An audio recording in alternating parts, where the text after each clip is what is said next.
बाबूजी, आपकी चाय। हाँ ला दे बहू। ये चाय तो बिल्कुल ठंडी हो गई। बड़ी बहू, बड़ी बहू, जी जी जी बाबूजी। ये चाय तो बिल्कुल ठंडी हो गई। चल जा दूसरी बनाकर ला। ये ले बाबूजी चाय। बहू, ये चाय कैसी बनाई है? न इसमें चाय की पत्ती है न चीनी। मैं दूसरी बना लाती हूँ बाबूजी। छोटी बहू, ये क्या बदतमीजी है? ये तो मैं आपसे पूछना चाहती हूँ पापा जी कि ये क्या बदतमीजी है। जीना, ये तो क्या कर रही है? छोटी बहू, तू शायद भूल रही है। तू अपने ससुर से बात कर रही है और इस घर में रहने के कुछ असूल और कायदे हैं, समझी? और तेरी हिम्मत कैसे हुई अपने ससुर के साथ यूं आंख से आंख मिलाकर बात करने की? माफ कीजिएगा पापा, लेकिन आप भाभी से सुबह से 10 बार चाय बनवा चुके हैं। कभी आपको चाय पसंद नहीं आती, कभी आपको चाय ठंडी लगती है। घर में क्या हमारे लिए काम कम पड़ जाते हैं जो आप बार बार भाभी को बुला बुला कर तंग करे जा रहे हैं? संजू, संजू। जी पापा, आपने मुझे बुलाया? लगता है तूने अपनी पत्नी को इस घर में रहने के नियम और कायदे नहीं बताए। लेकर जा अपनी पत्नी को और उससे जाकर इस घर के असूल बता। आज तक इस घर में मेरे सामने किसी ने आंख से आंख मिलाकर बात नहीं की, और तेरी पत्नी ने मुझसे इतनी बदतमीजी की। अरे ये तो औरत है, इसे बोल अपनी मर्यादा में रहे। और औरत होकर इतनी हिम्मत, इसे क्या जरा भी मेरा डर नहीं है? लगता है इसे भी पता नहीं है कि मैं क्या कर सकता हूँ। इसे तो लगता है अभी तुमने बताया नहीं कि ये जिस धरती पर खड़ी है ना, कब मैं ये धरती इससे छीन लूं इसे पता भी नहीं चलेगा। पापा आप गुस्सा मत कीजिए, अभी जीना को इस घर के बारे में पता नहीं है। मैं भी सब समझा देता हूँ। तेरे लिए और तेरी पत्नी के लिए यही अच्छा रहेगा। लेकर जा इसे कमरे में और इसे बता कि औरतों की आंखें नीचे और डरियो सहमियां ही ठीक लगती हैं। जी ठीक है पापा जी। चलो जीना, यहाँ से चलो। अरे तुम मुझे ऐसे पकड़ के बाहर से अंदर क्यों ले आए? तुमने देखा नहीं बाबूजी कितनी मनमानियां करते हैं। प्लीज जीना, शांत हो जाओ। तुम्हें इस घर का भी पता नहीं है। अगर इस घर में रहना है ना तो खामोशी से रहना पड़ेगा। मेरी परेशानियां मत बढ़ाओ। आज तक किसी की हिम्मत नहीं हुई कि वो बाबूजी के आगे आंखों में आंखें डाल के उनसे बात कर सके। और तुम तो एक औरत हो। और ये मत बोलो हम बाबूजी की बहुत रिस्पेक्ट करते हैं। माफ करना, लेकिन मुझे ये रिस्पेक्ट कम और डर ज्यादा लग रहा है। ये तुम्हारी रिस्पेक्ट नहीं, तुम्हारे अंदर का डर बोल रहा है जो तुम अपने बाबूजी से करते हो। तुम सब अपने बाबूजी से इंतहा का डरते हो। तुम चाहे कुछ भी समझो, डर ही समझ लो, लेकिन ये भी तो सच्चाई है ना कि अगर बाबूजी हमें इस घर से निकाल देंगे तो हम कहाँ जाएंगे, क्या करेंगे, कहाँ रहेंगे? तुम एक आदमी होकर ये सब बातें कर रहे हो? क्या तुम्हें खुद पर जरा भी भरोसा नहीं है? इसका मतलब तो ये हुआ कि अगर बाबूजी कल को ना रहे तो फिर हम सब तो भूखे मर जाएंगे। अरे इतनी बड़ी दुनिया है, हम कहीं भी चले जाएंगे, कहीं भी जाकर कमाकर खा लेंगे। ये भी कोई जिंदगी है जो तुम लोग जी रहे हो? और मेरे पापा कहते हैं गलत के खिलाफ हमेशा आवाज उठानी चाहिए। ये सब किताबी बातें हैं जीना। तुम्हें पता है आज तक मेरी माँ मेरे बाप के आगे सर नहीं उठा पाई। और मेरी विधवा बहन, वो हमारे घर में रहती है। आज तक पापा ने उसे कभी घर से बाहर नहीं निकलने दिया। मेरे भाभी और भैया भी तो रह रहे हैं, उन्होंने आज तक बाबूजी के सामने जुबान नहीं खोली। और तुम इतनी हिम्मत कर रही हो कि बाबूजी से टक्कर लो। तुम्हें अभी कुछ ही दिन हुए इस घर में आए हुए। जब इस घर में कोई भी बाबूजी के खिलाफ नहीं बोलता तो हमें क्या जरूरत है उनके खिलाफ बोलने की? और तुम्हें पता भी नहीं है तुमने कितनी बड़ी गलती कर दी है उनके खिलाफ जाने की। देखो संजू, तुम बिला वजह ही डर रहे हो। अच्छा तुम ही बताओ, अगर बाबूजी ने हमें इस घर से निकाल दिया तो हम कहाँ जाएंगे? अरे कहीं भी चले जाएंगे, इतनी बड़ी दुनिया पड़ी है। वैसे संजू, मैं ऐसे माहौल में नहीं रह सकती। तुम्हारे घर के इस माहौल में मेरा दम घुटता है। ये क्या कर रहे हैं आप? हाथ छोड़े मेरा। ये किसकी आवाज है? मुझे तो माँ जी की आवाज लग रही है। पहले बोल, आज के बाद मेरे साथ जुबान चलाने की हिम्मत नहीं करेगी। ये क्या कर रहे हैं पापा आप? मम्मी जी का हाथ छोड़िए। संजू, अपनी पत्नी को अंदर लेकर जाओ। चलो जीना, हम अंदर चलते हैं। मुझे माँ जी को बचाने दो। मेरा हाथ छोड़ो संजू, मेरा हाथ छोड़ो। ये क्या तरीका है संजू? मैंने कहा मेरा हाथ छोड़ो। मेरा हाथ पकड़ के तुम कहाँ लेकर जा रहे हो मुझे? अरे कैसे बेटे हो तुम? तुम्हारा बाप तुम्हारी माँ को इस उम्र में मार रहा है और तुम यहाँ खड़े होकर तमाशा देख रहे हो। मुझे शर्म आ रही है तुम्हें अपना पति कहते हुए। पापा, माँ का हाथ छोड़िए। अरे तेरी हिम्मत कैसे हुई हम पत्नी पत्नी के बीच में बोलने की? अरे पापा कुछ तो शर्म कीजिए। इस उम्र में माँ जी पर हाथ उठा रहे हैं। अरे अपने पैसों का इतना भी घमंड अच्छा नहीं है। ये मत भूलिए कि एक दिन हम सभी आपके काम आएंगे, कोई बाहर वाला नहीं आएगा आपके काम।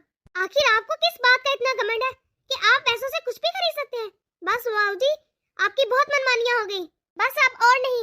जिस दिन आपका ये घरूर टूटेगा ना, उस दिन रोने के लिए आपके पास कंधा भी नहीं होगा। और माँ, मैं आपसे पूछती हूँ, आखिर आप इतना बर्दाश्त क्यों कर रही हैं? किस बात का डर है आपको? समाज का डर बहू। शादी से लेकर आज तक समाज ही से तो डरती आ रही हूँ। किस समाज की बात कर रही हैं मम्मी आप? वो आपको रोटी खाने के लिए तो नहीं दे रहा, या फिर आपको मम्मा पापा की मार से बचाने के लिए आता है ये समाज? आपको अपने लिए खुद पहला कदम उठाना पड़ेगा मम्मी जी, वरना ऐसे इंसान के साथ रहने का क्या फायदा जो आप पर इस उम्र में भी हाथ उठाता हो और आपको इज्जत न देता हो। बस संजू, बहुत हुआ। तू आज के आज या तो इस औरत को तलाक दे या इस औरत को लेकर घर से निकल जा। ये क्या कह रहे हैं आप जी? आप बेटे और बहू को घर से बाहर निकल जाने को कह रहे हैं? ऐसी औरत को मैं घर में रखकर अपने घर की शांति खराब नहीं कर सकता। इसे देख के तो मेरे घर की बाकी औरतें बिगड़ जाएंगी। कौन सी शांति की बात कर रहे हैं पापा आप? इस घर में शांति है ही कहाँ? असल में तो सबकी शांति और सुकून को आपने बर्बाद कर रखा है। और जो बड़े बुजुर्ग होते हैं ना पापा जी, वो घर को जोड़ने का काम करते हैं, ना कि तोड़ने का, आपकी तरह। और आपको तो इस घर में अपना रौब जमाना है ना, सबको अपना गुलाम बनाकर रखना है। कैसे बाप हैं आप पापा? आपने तो अपने दोनों बेटों के खुद ही पंख काट दिए ताकि वो लंबी उड़ान न भर सके। जी, कैसे बाप है आप? मैं अपने पति को लेकर इस घर को छोड़कर जा रही हूँ। ऐसे घर में रहने का मुझे भी कोई शौक नहीं। अपना घर अपने पास रखे। मुबारक हो आपको ये आपका घर। चलो संजू, हम आज के आज ही ये घर छोड़ रहे हैं। घर को छोड़ रहे हैं? ये तुम क्या कह रही हो? तुम्हें अगर इस घर में रहना है तो रहो, मैं जा रही हूँ इस घर को छोड़ के। मुझे नहीं रहना ऐसे घर में। हाँ, लेकिन हम कहाँ जाएंगे? संजू बेटा, हमें छोड़कर मत जा। संजू, याद रखना, अगर तू इस घर को छोड़कर चला गया तो दोबारा कभी यहाँ नहीं आने दूंगा। पापा, मैं इस घर में दोबारा कभी आना भी नहीं चाहूंगा। जीना ने जो भी कहा वो करवा जरूर था, लेकिन सच था। इस घर में मेरा दम घुटता है पापा। अगर इस घर में दम घुटता है तो फिर जा, यहाँ क्यों खड़ा है? जा ना अपनी बीवी को लेकर दफा हो जाए यहाँ से। जब एक एक पाई एक एक रोटी के लिए मुहताज होगा ना, तब अकड़ ठिकाने आएगी तेरी। संजू, संजू रुक जा बेटा, इस घर को छोड़ के मत जा। जाने दे शिमला उसे। ये क्या किया आपने? मेरे संजू को रोक लो। अगर बच्चे चले जाएंगे तो बुढ़ापे में हम क्या करेंगे? हमारी कौन देखभाल करेगा? देखभाल कौन करेगा? अरे इतना पैसा है मेरे पास, मैं 10-10 नौकर रख सकता हूँ, वो करेंगे हमारी देखभाल। यही तो गलत फहमी है तुम्हारी कि तुम 10-10 नौकर रख लोगे। तुम्हें तकलीफ में देखे जो दर्द तुम्हारे बच्चों को होगा वो नौकरों को थोड़ी होगा। पता नहीं ये बात तुम्हारी अकल में कब आएगी। इतना भी पैसों का गुरूर करना ठीक नहीं। पैसों का क्या है, आज है कल नहीं, लेकिन हमारे बच्चे तो हमारी पूंजी है ना, वो तो हमारे साथ ही रहेंगे हमेशा, और तूने उन्हें ही निकाल दिया। संजू, इस घर को छोड़ के मत जाओ तुम दोनों ही चले जाओगे तो मुझे हिम्मत कैसे मिलेगी? आज मुझे मत रोके दीदी, मैं बहुत मुश्किल से ये फैसला ले पाया हूँ। और कुछ नहीं तो कम से कम मैं बाहर की हवा में खुला सांस तो ले पाऊंगा। अगर आपको बुरा ना लगे तो एक बात कहूँ दीदी, आप भी आ जाओ हमारे साथ, इस घर को छोड़ दें। ऐसे भी आपको इस घर में खुशियाँ नहीं मिलती। तेरा तो अभी खुद का ठिकाना नहीं है, तो मैं तेरे साथ चल के क्या करूंगी? तू मुझे एक बात बता, तो बाहर जाकर करेगा क्या? कुछ भी कर लूंगा दीदी, लेकिन हाँ, भूखा नहीं मरूंगा। वैसे एक बात कहूँ, तूने बिल्कुल ठीक फैसला किया है। कम से कम तो इतनी हिम्मत तो जता पाया। मैं अपने अंदर कभी भी इतनी हिम्मत पैदा ना कर पाती। दीदी, गलत के खिलाफ किसी ना किसी ने तो आवाज उठानी थी ना, तो वो मैंने उठा ली, जीना ने उठा ली। चले ठीक है दीदी, हम चलते हैं, अपना ख्याल रखना। आज मैं भी तेरे साथ चल पाती। मैं अपने बाप की मनमानी का नतीजा ही तो भुगत रही हूँ। इतनी कम उम्र में मेरे बाप ने मेरी शादी कर दी, मुझे आगे पढ़ने भी नहीं दिया, और मैं विधवा हो गई। तब से लेकर आज तक यहीं पे तो रह रही हूँ मैं, अपने बाप के रहमो करम पे। रह भी क्या रही हूँ, बस जिंदगी ही काट रही हूँ। पापा तो मुझे यहाँ पर कुछ खाने पीने को भी नहीं देते, उबला हुआ खाना देते हैं मुझे। मैं तो अच्छे खाने का स्वाद ही भूल गई हूँ। मैं तो तरस गई हूँ बाहर की दुनिया देखने के लिए कि बाहर की दुनिया दिखती कैसी है। मेरे बच्चों की सारी ख्वाहिश को मार दिया है पापा ने। कोई भी मेरे बच्चे की ख्वाहिश पूरी नहीं करता, क्योंकि हम बोझ है ना अपने बाप के ऊपर। आहिल, साहिल। जी बाबूजी, आपने मुझे बुलाया? वो तिवारी जी की पेमेंट का क्या हुआ? उनकी पेमेंट टाइम पर पहुंची क्यों नहीं? और तू इतनी जल्दी घर क्यों आ गया? लगता है तेरा भी काम में मन नहीं है। नहीं पापा, वो बात नहीं है। आज मेरे सर में बहुत दर्द था, इसीलिए घर जल्दी आ गया। ऑफिस में बैठा नहीं जा रहा था, इसीलिए फिर मैं घर ही आ गया। तेरे सच में सर में दर्द था या अपनी बीवी से मिलने की जल्दी थी तुझे? ये आप कैसी बातें कर रहे हैं पापा? मैं इतनी देर से आपके साथ काम कर रहा हूँ और आप मुझे ऐसा समझते हैं? अरे मुझे सब दिखता है, ये तेरी हठधर्मियां भी मैं देख रहा हूँ। अगर अब तेरे सर का दर्द सही हो गया है ना, तो जा जाके तिवारी जी की पेमेंट क्लियर करके आ। पर पापा अभी कल दे आऊंगा। जब तुझे बोल दिया आज देनी है तो आज ही देकर आ। जी ठीक है पापा, अभी दे आता हूँ। वो मैंने आपके लिए चाय बना दी है, आप आकर चाय पी लीजिए। अभी चाय नहीं पी पाऊंगा, तुम अभी अंदर जाओ। बाबूजी पहले चाय पी लूं, फिर दे आऊंगा पेमेंट। अगर चाय नहीं पिएगा तो मर नहीं जाएगा। जा अभी के अभी जा और पेमेंट क्लियर करके आ। सुना नहीं? अभी जा, अभी जा। आखिर ऐसी जिंदगी क्यों जी रहा हूं मैं? मेरा तो बीमार होना भी मेरे बाप को बहाना लगता है। पापा को सिर्फ काम और पैसा चाहिए, उन्हें अपने बच्चों की सेहत से कोई मतलब नहीं है। बाबूजी के खिलाफ बोलने की तो कभी मैंने भी हिम्मत नहीं की। मैं भी तो डरा और सहमा ही रहता हूँ इस घर में। पापा हमेशा मुझे डराते हैं और मैं डरता रहा। शायद मुझे देख के ही मेरे बहन भाई भी डरपोक बन गए। अब क्या सोचने लग गया? जाएगा या फिर यहीं खड़ा रहेगा? जी पापा जा रहा हूँ। माँ, आप मुझे कभी पिकनिक नहीं भेजती हो तो मेरे दोस्तों के पास इतने अच्छे अच्छे कपड़े हैं, लेकिन मेरे पास तो अच्छे कपड़े भी नहीं है। मेरे सारे दोस्त घूमने फिरने जाते हैं, आप मुझे कहीं नहीं लेकर जाती। ना ही आप मुझे कुछ गिफ्ट देती हैं, ना कपड़े दिलाती हैं। माँ, आप मेरे साथ ऐसा क्यों करती हो? आप मुझे क्यों बाहर नहीं लेकर जाती? मैं तो खुद इस घर से बाहर नहीं निकलती बेटा, तो तुझे कहाँ लेकर जाऊँ मैं घुमाने फिराने? और अगर मैं तुझे बाहर घुमाने फिराने लेकर भी गई तो तुम्हारे नाना जी बहुत गुस्सा हो जाएंगे, फिर वो हमें इस घर से निकाल देंगे। फिर तू ही बता हम कहाँ जाएंगे? बेटा, मैंने सुना है कि संजू और जीना बहुत खुश है। उन दोनों ने नौकरी कर ली है और उन्होंने घर भी ले लिया है। मुझे बहुत खुशी हुई है कि इस घर से जाकर कोई तो खुश है। और बंटी बेटा, तू क्यों रो रहा है? तो फिक्र मत कर, इस दफा तेरी नानी तुझे लेकर जाएगी बाहर घुमाने फिराने। लेकिन माँ, आप कैसे लेकर जाएंगी? और अगर पापा को पता चल गया तो? आप मुझे सचमुच बाहर घुमाने फिराने लेकर जाएंगी नानी जी, और अच्छे अच्छे कपड़े भी दिलाएंगी मुझे? हाँ हाँ मेरे राजकुमार, मैं तुझे बाहर घुमाने फिराने लेकर जाऊंगी और अच्छे कपड़े भी दिलाऊंगी। अपनी नानी पे विश्वास नहीं है? अच्छा चल जा, अब तू बाहर जाकर खेल। पर मम्मी आप कैसे? अगर पापा को पता चल गया कि आप बंटी को बाहर लेकर गई हैं, तो आपको पता है ना वो कितना नाराज होंगे। पापा मुझे और बंटी को बिल्कुल पसंद नहीं करते, हम उन पे बोझ है। पापा कहते हैं कि मैं यहाँ पर मुफ्त की रोटियाँ तोड़ती हूँ। वो तो बस बंटी की स्कूल की फीस भर देते हैं, मेरे लिए इतना ही काफी है। माँ, तो ज्यादा चिंता मत किया कर, एक दिन सब ठीक हो जाएगा। मुझे नहीं लगता माँ कि ये सब कुछ कभी ठीक होगा। अब तू ऐसे उदास तो ना हो, चल मुझे खुश होकर दिखा। और आज मैं तुझे खुश करती हूँ, हमारे साथ तू बैठ के खाना खा। ये क्या कह रही है माँ आप? मैं आपके साथ बैठ के खाना कैसे खा सकती हूँ? आज तेरे बाबूजी घर पे नहीं है, हलवा पूरी बनाई है और तुझे तो बड़ी पसंद है ना हलवा पूरी। आजा हमारे साथ बैठ के नाश्ता कर ले। जब तक तेरे बाबूजी आएंगे ना, तब तक तो तू खाना खा चुकी होगी। नहीं नहीं माँ, मैं नहीं चाहती कि आपकी जान को कोई बखेरा हो। मैं अपने कमरे में ही बैठ के खाना खा लूंगी। जिद मत कर बेटा, आकर खाना खा ले बाहर, वरना तेरे बाबूजी का आने का टाइम हो जाएगा। मुझे बहुत दुख होता है जब तू इस कमरे में अकेले उबला हुआ खाना खाती है। अब तू इतनी छोटी सी उम्र में विधवा हो गई, तो इसमें तेरा क्या कसूर है? भले ही तेरा बाप पैसे वाला बन गया, लेकिन उसकी सोच बहुत छोटी है। इस सोच को लेकर वो ये भी भूल गया कि तू उन्हीं की बेटी है। चल तो इन बातों को छोड़, जल्दी से आजा। हाँ ठीक है माँ, मेरा तो हलवा पूरी खाने का बहुत दिल है। अरे वाह, आज तो दीदी भी है टेबल पे हमारे साथ। आज तेरे बाबूजी घर पे जो नहीं थे, इसीलिए मैं इसे ले आई कमरे से। इसकी पसंद की हलवा पूरी बनाई थी, मैंने कहा आजा हमारे साथ ही खा ले। अरे ये तो आपने बहुत अच्छा किया माँ, मुझे दीदी को यहाँ देखकर बहुत खुशी हो रही है। बहू, जरा जल्दी से हाथ चला और अपनी ननद के लिए हलवा पूरी तो परोस दे।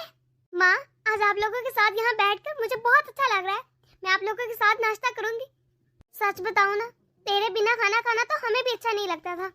अरे बहू, जल्दी ले आना खाना, इससे पहले कि तेरे बाबूजी आ जाए। ये सब क्या हो रहा है यहाँ? तू क्या कर रहे है यहाँ पर? और तुझे पता नहीं है कि विधवा का क्या खाना होता है? और वो वहाँ बैठती है जहाँ उसका कमरा है, यू सबके साथ डाइनिंग टेबल पर आकर खाना नहीं खाती। जब मैंने तुझे कमरे से बाहर निकलने से मना किया है, तो तू क्यों निकलती है कमरे से बाहर? तूने आज मेरे बनाए हुए नियम कानून तोड़ दिए। अरे इसमें मेरी बच्ची की कोई गलती नहीं है, वो तो इसे हलवा पूरी बड़ी पसंद थी ना, इसलिए मैं ही जबरदस्ती से ले आई। इस विधवा को तुमने इस घर में बाहर निकाल कर तूने इस घर को गंदा कर दिया है, और इस टेबल को भी। और तू यहाँ क्या मेरा मुंह देख रही है? अभी कभी उठ और अपने कमरे में जाकर बंद हो जा। अरे ये आप क्या कह रहे हैं? इसे कम से कम खाना तो खाने दीजिए। इसे यहाँ अगर रहना है ना, तो अपनी हद में रहना चाहिए, और इसकी हद वो कमरा है। इसे ये कभी नहीं भूलना चाहिए कि ये विधवा है और इसे विधवा की तरह ही रहना चाहिए। अरे बस बहुत हो गया। क्या विधवा विधवा विधवा? आप अपनी तकियानुसी सोच को लेकर ये भी भूल गए कि ये हमारी बेटी है। अरे आपका जरा कलेजा नहीं पड़ता इस पर यूं पाबंदियां लगाते हुए, इसे विधवा बोलते हुए? बिल्कुल ठीक कह रही हैं माँ जी, बहुत हो गया। अब आप दीदी के साथ ऐसा नहीं कर सकते। मैं अब ये बिल्कुल बर्दाश्त नहीं करूंगा। अगर दीदी विधवा है तो इसमें इसका क्या कसूर है? आप कौन सी सदी में रहते हैं पापा? समय बहुत बदल चुका है, अब लड़कियां बहुत कुछ करती हैं। अब समझ आया, तुम सबने मिलकर मेरे खिलाफ साजिश रची है। अगर तुम सबको इस घर में रहना है तो मेरे कायदे और कानून के मुताबिक रहना है, वरना निकल जाओ इस घर से। हाँ हाँ, हम जा रहे हैं। हमें भी नहीं रहना तुम्हारे साथ इस घर में। आज के बाद ये घर, तुम्हारे नियम कानून सब तुम्हें ही मुबारक हो। चलो बच्चों, हम ये घर छोड़ रहे हैं। ये घर तुम्हारे पापा को ही मुबारक हो। जी माँ, आपने बिल्कुल सही फैसला किया। मैं भी आपके साथ हूँ। हाँ हाँ, तो निकल जाओ, यहाँ क्यों खड़े हो? अब आप नौकरों से ही अपनी सेवा करवाना। आप बिल्कुल अकेले रह जाएंगे यहाँ। जा रहे हैं हम यहाँ से। और गलती से भी हमें ढूंढते हुए मत आना, क्योंकि तुम हमारी नजरों से बिल्कुल गिर चुके हो। बहुत बहुत धन्यवाद संजू कि तूने हमें यहाँ रहने की जगह दी। अरे भैया, धन्यवाद बोलकर मुझे शर्मिंदा मत करे। मेरा भी आपके बिना बिल्कुल दिल नहीं लग रहा था। अरे इन सब बातों में तो मैं तुझे ये बताना ही भूल गया कि मुझे एक फैक्ट्री में मैनेजर की जॉब लग गई। अरे वाह भैया, ये तो बहुत अच्छी बात है। अब मैं जो भी कमाऊंगा वो मेरे खुद के पैसे होंगे। मैं भी खुल के पैसे खर्च कर सकता हूँ अब। अरे वाह भैया, फिर तो पार्टी बनती है। अरे हाँ हाँ जीना, मैं तुम सबको खाने पर लेकर जाऊंगा। अच्छा जीना, ये बता घर के बाकी सब लोग कहाँ हैं? ये सब लोग बंटी को लेकर मार्केट गए हुए हैं। चलो ये तो बहुत अच्छा है, बंटी की भी ख्वाहिश पूरी हो जाएगी। और तो और दीदी भी बाहर की दुनिया देख लेगी। इसीलिए तो मैंने उन्हें बाहर भेज दिया। आप लोग आइए, मैं आप लोगों के लिए चाय का इंतजाम करती हूँ। भैया, मुझे एक बात बहुत परेशान कर रही है। पापा बिल्कुल अकेले होंगे, उनका अब ध्यान कौन रखता होगा? जो होता है अच्छे के लिए ही होता है। हो सकता है अकेले रह के ही उन्हें अपनी गलती का एहसास हो जाए। ये तो आप बिल्कुल ठीक कह रहे हैं भैया। अरे मैंने तो गुस्से गुस्से में कह दिया था, सब मुझे छोड़कर चले गए। मेरे बच्चों का तो समझ आता है, लेकिन मेरी पत्नी भी मुझे छोड़कर चलेगी। वो मुझे कैसे छोड़कर चलेगी? अगर उन्हें मेरी जरूरत नहीं है तो मुझे भी उनकी जरूरत नहीं है। मैंने भी घर में सारा स्टाफ खरीद लिया है, बहुत सारे सर्वेंट रख लिए हैं जो मेरी सेवा करेंगे। आजकल जिसके आगे पैसे फेंको सब आगे पीछे घूमने लगते हैं, सब सेवा करने लगते हैं। आजकल के जमाने में भी भला कोई ऐसी चीज है जो पैसों से खरीदी ना जा सकती हो? मुझे पता है, बड़े ताव में गए हैं ना ये सब मुझे छोड़कर। एक दिन वापस यहीं लौट कर आएंगे, क्योंकि इन्हें याशी की आदत पड़ चुकी है। फिर मैं इन लोगों को बताऊंगा। बाहर से जब ये धक्के खाएंगे ना, तब इन्हें पता चलेगा कि मेरे रूल और नियम सब सही थे। चलो खाना मंगवा लेता हूँ। जूली, जूली। साहब जी, मैंने खाना बना लिया है, अब आप खुद ही परोस कर खा लीजिएगा। अरे मैं खुद क्यों परोसूं? तुम मुझे देकर जाओ खाना। मैं तुम्हें पैसे किस बात के देता हूँ? मेरा काम सिर्फ खाना बनाना है, खाना परोसना नहीं है। अरे तेरी इतनी हिम्मत, मुझसे बहस कर रही है? तुझे पता नहीं है कि मैं तेरा बॉस हूँ? ओ हेलो साहब, मैं तुमसे पैसे लेती हूँ और काम करती हूँ, तुम्हारी कोई गुलाम नहीं हूँ। अपना ये एटीट्यूड किसी और का दिखाना, मुझे नहीं करनी तुम्हारी नौकरी। अपनी नौकरी तुम अपने पास ही रखो। अभी कभी निकल जा मेरे घर से, मुझे नहीं चाहिए तेरे जैसा सर्वेंट। हाँ हाँ, जा रही हूँ। मुझे भी नहीं ऐसे घर में काम करना जहाँ बोलने की तमीज तक ना हो। लगता है खुद ही लेकर खाना खाना पड़ेगा। अरे ये क्या, रोटियां तो ठंडी हो गई हैं। मुझे तो गरम गरम रोटियां खाने की आदत है। घर में जब बहू थी तो वो मुझे गरम गरम रोटियां परोस के देती थी, लेकिन अब तो मुझे यही खानी पड़ेंगी। चलो अब सो जाता हूँ, लेकिन कुछ भी कहो, परिवार के बिना घर अधूरा है। जब मेरी पत्नी थी तो रोज मेरे पाँव दबाती थी, आज तो मुझे पाँव दबाने बिना ही सोना पड़ेगा। लेकिन मुझे तो पाँव दबाए बिना नींद ही नहीं आती। छोटी बहू, बड़ी बहू, मुझे जरा पानी देना। अरे मैं तो भूल ही गया, घर में तो कोई भी नहीं है। मुझे तो लगता है जैसे सबकी आदत पड़ चुकी है। मैं तो ये भी भूल गया कि घर में कोई भी नहीं है। मुझे सब छोड़ के जा चुके हैं, ये जानते हुए भी कि घर में कोई नहीं है। मैं फिर भी उन्हें बुला रहा हूँ। मुझे लगता है मुझे खुद ही पानी पीना पड़ेगा। अरे टैंकी में तो पानी ही नहीं है। लगता है आज जूली ने मोटर नहीं चलाई, इसीलिए पानी ही नहीं है। अब मैं क्या करूं? मुझे क्या पूरी रात प्यासा ही रहना पड़ेगा? अब मैं पानी का अरेंजमेंट कैसे करूं? मैं पानी की बोतल बाहर से मंगवा लेता हूँ, लेकिन कैसे मंगवाऊं? अब तो रात भी बहुत हो गई है, सारी दुकानें भी बंद हो गई होंगी। मेरे बेटे थे तो मुझे जब भी किसी चीज़ की भी जरूरत पड़ती थी, चाहे आधी रात ही क्यों ना हो, वो सब ले आते थे। पर अब मैं कहाँ से लेकर आऊँ? लगता है प्यासा ही सोना पड़ेगा। मुझे तो प्यास की वजह से नींद भी नहीं आ रही। सुबह सुबह उठ के फैक्ट्री के लिए भी निकलना है, इसलिए नींद आ जाए तो बहुत अच्छा है, वरना ऑफिस में नींद आती रहेगी मुझे। ये क्या, फैक्ट्री में सब अपनी मनमानी कर रहे हैं, सारे स्टाफ को बदल दूंगा मैं। मेरी बात की तो कोई अहमियत ही नहीं दे रहा, जैसे मेरे एम्प्लॉय को मेरा कोई डर ही नहीं है। सच बात तो ये है कि फैक्ट्री भी तो मेरे बेटों ने ही संभाल रखी थी, फिर भी मैं उन्हीं को डरा धमका कर रखता था। अकेले में तो मैं कुछ भी नहीं कर पा रहा, मैंने उनकी कदर ही नहीं की। मुझे तो अपने आप पे इतना घमंड था कि सब कुछ मैं ही कर रहा हूँ, मैं ही संभाल रहा हूँ। ये क्या कर दिया मैंने, अपने ही परिवार को घर से निकाल दिया, उन्हीं को बिखेर दिया। आधा स्टाफ तो वैसे ही छुट्टी पर रहता है, मैं तो पैसों से भी कुछ नहीं खरीद पा रहा। अगर मैं किसी को कुछ बोल दूं तो सब आंख दिखाने लगते हैं मुझे, मेरी तो कोई सुन ही नहीं रहा। नहीं नहीं, मैं तो अपने परिवार के बिना पागल हो जाऊंगा। मुझे अपने परिवार को ढूंढ के उन्हें घर वापस लाना ही होगा, लेकिन मैं उन्हें कहाँ से ढूंढ के लाऊं, मुझे तो पता ही नहीं कि वो कहाँ रह रहे हैं। पापा, कैसे हैं आप पापा? मेरे बच्चों, तुम लोग आ गए, मैं तुम्हें ही याद कर रहा था। अरे क्या हुआ पापा, आप इतना परेशान क्यों हैं? आपको किसी ने कुछ कहा है? पापा आप हमें बताइए कि अगर आपको किसी ने कुछ कहा है, हम उनका वो हाल करेंगे कि वो याद रखेंगे। नहीं नहीं, मुझे किसी ने कुछ नहीं कहा, मैं तुम लोगों को ही याद कर रहा था। अब तुम लोग आ गए हो ना, सब ठीक हो जाएगा। मेरे बच्चों, अब मुझे कभी मत छोड़कर जाना। पापा, हम तो पहले भी आपको छोड़कर नहीं जाना चाहते थे, जाने जाने में मुझसे बहुत बड़ी गलती हो गई। मैंने अपने बच्चों का ही अपमान कर दिया, अपने परिवार को ही बेइज्जत कर दिया। आज मुझे पता चला तुम हो तो मेरा वजूद है, नहीं तो मैं अपने आप में कुछ भी नहीं हूँ। तुम दोनों ही तो मेरी ताकत हो। अब तुम लोग अपने घर लौट आओ और मेरा कारोबार संभाल लो। मुझसे नहीं अब ये संभलता, बल्कि ये मेरा नहीं, अब तुम लोगों का कारोबार है। जी जरूर पापा।